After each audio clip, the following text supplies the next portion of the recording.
poet of the evening, Jan Fortune Wood. Jan is a commissioning editor at Cinnamon Press and has just published her second collection of prose poetry, from which I believe she's going to be reading tonight. Thanks, Jan.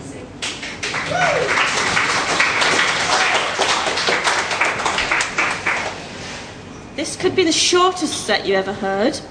I'm as blind as a bat, and I never go anywhere without my glasses, and I put them down just as I was leaving the house. So I'm going to see how good my memory is. I can kind of see the shapes of the words on some of them. And I also have a handy little card for magnification, so if there's a bit of kind of things going on with torches and magnifying, please forgive me.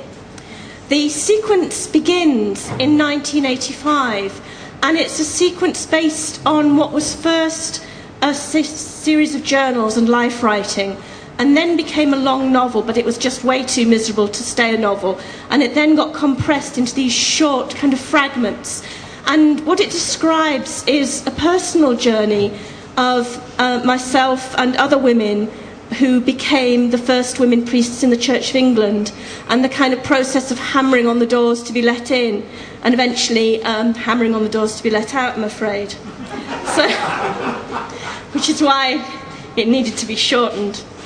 It begins, as I say, in 1985, when I was still very young, and this was the vocational conference where you kind of go for 2 or 3 days, and there's a selection procedure, which should have kind of told me a lot more than I picked up at the time.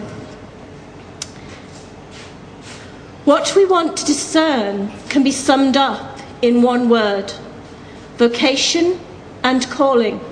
As I said, one word.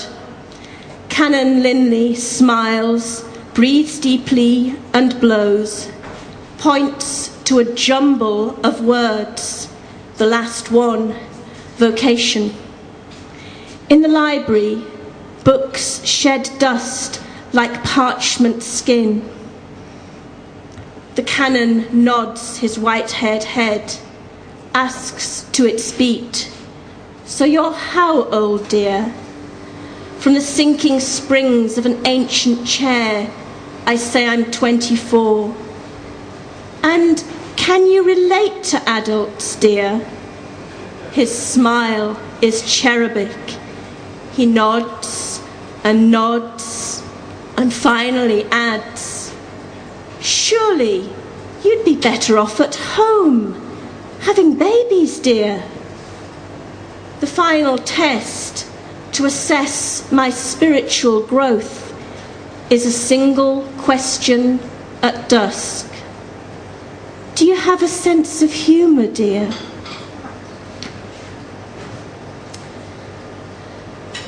I was offered a place at theological college a year earlier than I was expecting, and being a naive 24-year-old, I actually went home and I was having a baby, because that's what I was told to do.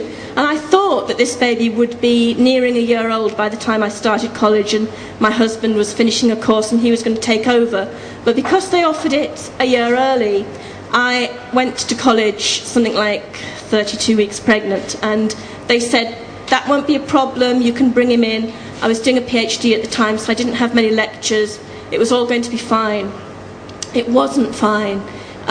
Motherhood and ministry weren't just a logistical difficulty, they were a big philosophical difficulty for lots of people. And so things were quite strained at college, to say the least, at times. This is called Odious to the Inhabitants. All the titles of the poems are taken from biblical verses. I wake to a distant tapping sound. Evening. A sodden Saturday in a grey November. I stretch and listen, follow the beat upstairs to where a rupture in the ceiling seeps water onto satin wood. I stare in stupor, rouse and fetch a bucket. The builder says, "We have a year until the roof beams split." Rob says, "You'd better have a word with your God." Our mole is born, rooting and black-haired, a Christmas boy. At college, I'm given a room of my own to write my thesis in feminist theology. Just me and Mole, and all the students' wives who come each morning to my study, also known as the designated nappy changing room. I dread the smell of feces in the morning. The other problem with college was that one of my best friends happened to be a man, and that obviously wasn't a very good thing in a married woman. This piece is called Abstain from Fornication. At college, my closest friend is male. Nick doesn't have a study. He's staying on an extra year. Decides he could share mine. You know he's married, don't you? Stage whispers a nappy-changing wife as she scurries from the door. Sometimes I dread to go in there, the other says. They're always laughing, you know.